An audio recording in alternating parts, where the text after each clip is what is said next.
Hello everyone, welcome back to the channel Campus Lectures. तो आज हम फोटोकेमिस्ट्री टॉपिक जो कि जनरली बीएससी 5th सेमेस्टर का पार्ट है, इसे हम कवर करेंगे। इसके बारे में आज हम सिर्फ इसमें लॉस पढ़ेंगे और नेक्स्ट पार्ट में हम जब लॉस की डायग्राम उसको कवर करेंगे। ओके, तो शुरू करते हैं। इसमें मैंने प्रॉपर नोट्स बनाए हैं जो कि इनफ है आपके एग्ज़ाम पॉइंट ऑफ व्यू। आप एग्ज़ाम में इतना लिखोगे तो आपको मार्क्स आराम से मिल जाएंगे अच्छे। ओके, तो फोटोकेमिस्ट्री होता क्या है? फोटोकेमिस्ट्री स्टडी ऑफ, देखो, इंट्रैक्शन ऑफ फोटोन। फोटोन मतलब लाइट, ठीक है। फोटोन का interaction with matter and change in chemical behaviour.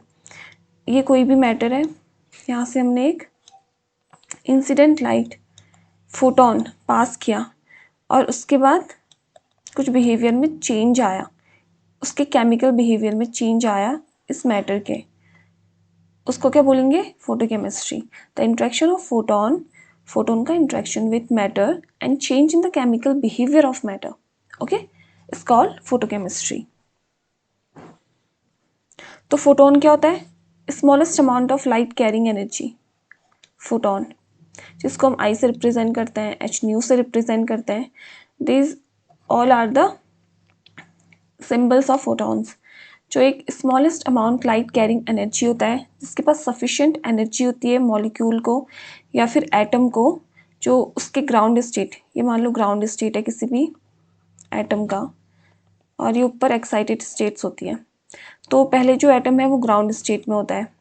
अगर हम इसमें फोटोन पास करेंगे तो जो एक एटम होता है या एक इलेक्ट्रॉन होता है, ये इसके एक्साइटेड स्टेट में चले जाता है। ओके, ये इसके, ये ग्राउंड स्टेट और ये एक्साइटेड स्टेट में जंप कर जाता है।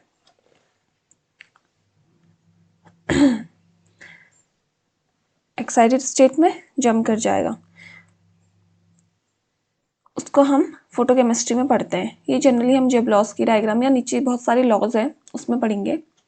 तो देखो, which can undergo number of different primary process involving promotion of electron. Promotion of electron कहाँ? Bonding molecular orbital to anti bonding molecular orbital. This is bonding molecular orbital और ऊपर को जाएंगे तो हम एंटी बॉन्डिंग मॉलिक्यूलर ऑर्बिटल हमको मिलेंगे। एक इलेक्ट्रोमैग्नेटिक स्पेक्ट्रम है। देखो, सबसे पहले gamma rays, X rays, UV rays और बीच में कहीं पे विजिबल रेज आती है, और फिर आईआर, माइक्रोवेव, और फिर रेडियो वेव्स। वेवलेंथ देखो, यहाँ पे 10 टू द पावर -4 है, यहाँ पे 10 टू द पावर -4 है, और यहाँ पे 10 टू द पावर 9 है। मतलब वेवलेंथ यहाँ को इंक्रीज कर रही है, और फ्रीक्वेंसी जस्ट अपोजिट। वेवलेंथ की इन्वर्सली प्रोपोर्शनल होती है फ्रीक्वेंसी। अगर वेवलेंथ यहाँ इंक्रीज कर रही है तो फ्रीक्वेंसी यहाँ क्या करेगी? डिक्रीज करेगी, ठीक है। और जो एनर्जी है वो वेवलेंथ के प्रोपोर्शनल होती है, नहीं, और जो फ्रीक्वेंसी है वो भी, और जो एनर्जी है वो भी फ्रीक्वेंसी के प्रोपोर्शनल होती है, ठीक है। Energy directly proportional to frequency. अगर फ्रीक्वेंसी डिक्रीज कर रही है तो एनर्जी भी डिक्रीज करेगी। देखो, यहाँ पे लिखा है 10 टू द पावर 8 और यहाँ पे लिखा है 10 टू द पावर -6, ठीक है। इलेक्ट्रोमैग्नेटिक स्पेक्ट्रम, इसको याद कर लेंगे, दिस इज वेरी इंपॉर्टेंट। अगर आपसे फोटोकेमिस्ट्री के बारे में पूछता है कि उसकी डेफिनेशन पूछता है, पहले डेफिनेशन या ऐसे आ सकता है कि डिफाइन फोटोकेमिस्ट्री, एंड फिर नीचे कोई भी लॉज आ सकता है, लॉज ऑफ फोटोकेमिस्ट्री। अगर आप फोटोकेमिस्ट्री को डिफाइन कर रहे हैं तो उसके साथ इलेक्ट्रोमैग्नेटिक स्पेक्ट्रम भी बताएंगे, इसका भी डायग्राम आप बताएंगे। ओके, हम नीचे देखते हैं thermal and photochemical process. Thermal और फोटोकेमिकल प्रोसेस क्या होती है? देखो, थर्मल प्रोसेस मतलब थर्मल को याद रखो, हीट को हम ऐसे रिप्रेजेंट करते हैं ट्राइंगल से। और फोटोकेमिकल प्रोसेस मतलब लाइट को एच न्यू से रिप्रेजेंट करते हैं। देखो, इसमें ये बताया गया, दे इनिशिएटेड, ये एब्जॉर्प्शन कैसे इनिशिएट होता है? हीट एनर्जी से, by the increase in temperature increase करने से। अगर हम किसी भी रिएक्शन मीडियम में टेम्परेचर इंक्रीज कर देंगे, हीट इंक्रीज कर देंगे, तो एब्जॉर्प्शन स्टार्ट हो जाएगा, इनिशिएट करेगा, तो उसको हम थर्मल प्रोसेस बोलते हैं। फोटोकेमिकल प्रोसेस में उसमें हम फोटोन्स डाल देंगे, लाइट डाल देंगे। Photochemical reaction takes place by the absorption of radiation, वो एब्जॉर्व करेगा रेडिएशन, मतलब फोटॉन्स को एब्जॉर्व करेगा इन अ मॉलिक्यूल, और उसके बाद जो केमिकल बिहेवियर में चेंज दिखाएगा उसको हम क्या बोलेंगे, photochemical process. Okay, the activation energy, जब हम कोई भी रिएक्शन करवाएंगे तो एक्टिवेशन एनर्जी इंक्रीज करेगी, डिक्रीज करेगी, ठीक है। The activation energy result from the random intermolecular collision, उसके अंदर क्या होंगे, रैंडम इंटरमोलिकुलर कोलिजन होंगे बिटवीन रिएक्टिव स्पीशीज, दो रिएक्टिव स्पीशीज हम डालेंगे तो टेम्परेचर बढ़ाने के साथ साथ उनमें इंटरमोलिकुलर कोलिजन होंगे और एक्टिवेशन एनर्जी में चेंज आएगा। देखो, between the intermolecular collision between the reactive species, या फिर एक दूसरे के साथ होंगे या फिर अदर रिएक्टेंट के साथ होंगे, और even with the vessel containing the reaction, अगर कोई वेसल है, हो सकता है कि एक स्पीशीज ये है, एक स्पीशीज ये है, या तो आपस में कोलिजन कर सकते हैं, या फिर ये आपस में कर सकते हैं, या फिर जो वेसल है अगर वो रिएक्टिव होगा तो उसके साथ कोलिजन कर सकते हैं, ठीक है। There is no way of controlling the energy of colliding molecule, हम उसके एनर्जी को, एक्टिवेशन एनर्जी को कंट्रोल नहीं कर सकते, वो अपने हिसाब से चलेगी। by the molecules and the thermal energy may be distributed among the mode of excitation, और thermal energy क्या होगी, डिस्ट्रीब्यूटेड हो जाएगी सारे मॉलिक्यूल्स के बीच में। जबकि फोटोकेमिकल रिएक्शंस में क्या है, can be excited electronically excited होंगी यूजिंग मोनोक्रोमेटिक लाइट, एक मोनोक्रोमेटिक लाइट उस मॉलिक्यूल में जाएगी, उस वेसल में जाएगी, और एक पर्टिकुलर अमाउंट पे वो वेवलेंथ क्या होगा, डिक्रीज करेगा, इंक्रीज करेगा वेवलेंथ इन द विजिबल और अल्ट्रावायलेट रीजन, ठीक है। The concentration of the molecule produce in the excited state depends upon number of factors, ये जब कोई भी मॉलिक्यूल है वो जंप करेगा ऊपर एक्साइटेड स्टेट में, तो वो किस पे डिपेंड करता है, इंटेंसिटी ऑफ रेडिएशन, हम कौन सी रेडिएशंस डाल रहे हैं सोर्स में, and the rate of decrease of excited molecules by the competing process, और एक्साइटेड मॉलिक्यूल्स पे भी rate of decrease of excited molecule, rate excited molecules के रेट पर भी डिपेंड करेगा। अब देखो, thermal excitation increase in the randomly manner, thermal excitation का था रैंडम, इधर उधर कहीं पर भी रैंडम इंक्रीज कर जाते हैं, ठीक है। और जबकि इसमें क्या होता है, फोटोकेमिकल में क्या होता है, एक पर्टिकुलर उसमें इंक्रीज करेंगे, और देखो मोनोक्रोमेटिक रेडिएशन होगा ना तो अप्रोप्रिएट फ्रीक्वेंसी की होगी, तो एक पर्टिकुलर अमाउंट पे इंक्रीज करेंगे, रैंडमली इंक्रीज नहीं करेंगे, एक पर्टिकुलर डायरेक्शन पे इंक्रीज करेंगे। The associated complex molecule result into large number of free radicals, large number of free radicals आएंगे। At high temperature free radicals are highly reactive, ज़्यादा temperature करेंगे जो फ्री रेडिकल्स होंगे वो हाईली रिएक्टिव हो जाएंगे, शॉर्ट लिव्ड होंगे और लो कंसनट्रेशन होंगे। इसमें क्या होगा, सिलेक्टिव बॉन्ड एसोसिएशन होगा, हम उसमें लाइट पास करेंगे। Monochromatic wavelength even and low temperature पे भी लार्ज कंसनट्रेशन अमाउंट होगा इसमें। ओके, आई थिंक आपको समझ में आया होगा। जस्ट अ सिंपल डिफरेंस है फोटोकेमिकल और थर्मल एनर्जी पे। अब हम लॉज देख लेते हैं। सबसे इम्पॉर्टेंट और सबसे basic law that is Beer Lambert law, ठीक है। बियर्ट-लैम्बार्ट लॉ क्या कहता है, एक मैटर है, दिस इज अ मैटर, ठीक है, मैटर या कंपाउंड कुछ भी बोल लो, उसमें हमने एक आई नॉट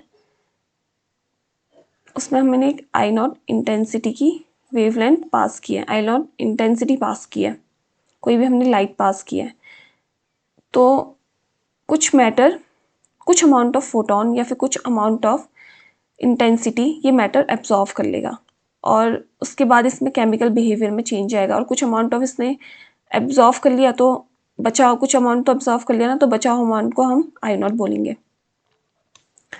तो जो मैटर होना चाहिए वो कलर्ड फॉर्म में होना चाहिए। देखो, जो इनविजिबल कलर है, जो वाइट कलर होता है, वो एब्जॉर्व नहीं करता है, कोई भी कलर ऑफ मैटर एब्जॉर्व करेगा एक इंटेंसिटी या फिर लाइट, और कुछ एब्जॉर्व करने के बाद कुछ उसमें चेंज आएगा मैटर में, बिहेवियर में, और कुछ अमाउंट ऑफ इंटेंसिटी पास करेगा। जो इंटेंसिटी एब्जॉर्व की है वो वही इंटेंसिटी पास नहीं करेगा, कुछ एब्जॉर्व होगी ना तो चेंज आया इंटेंसिटी में भी। तो एक Beer Lambert law governs absorption of light in visible and ultraviolet region, visible या फिर अल्ट्रावायलेट रीजन पे ये पास होती है बाय अ सॉल्यूशन।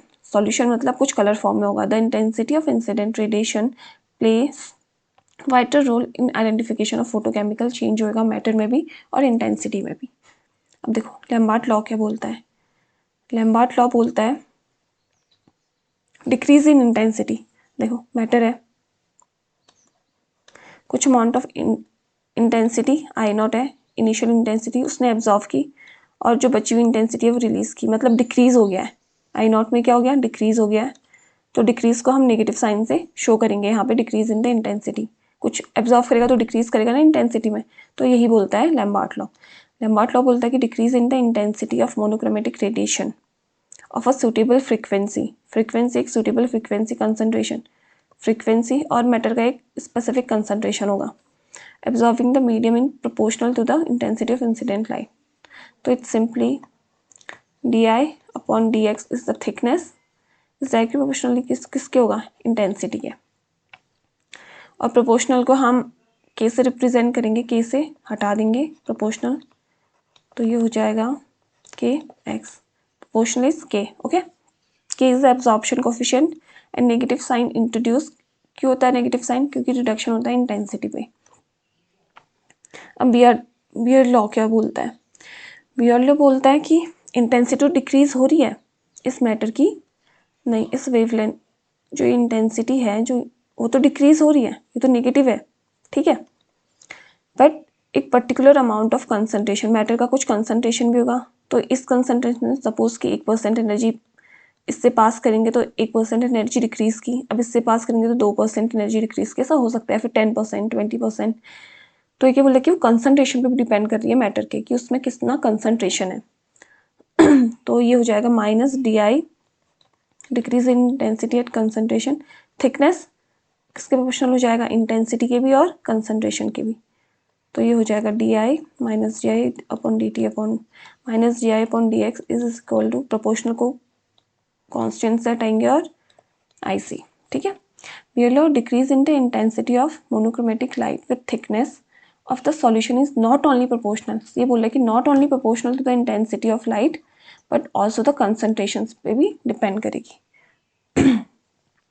अब इन दोनों को कंबाइन करेंगे तो क्या आया, डी आई, ठीक है, सिंपल इंटीग्रेशन किया तो आप सिंपल फॉर्मूला याद रख लो, इंटीग्रेशन रहने दो, तो हो जाएगा D I upon I is equal to minus K C D x, okay, इसको याद कर लेंगे।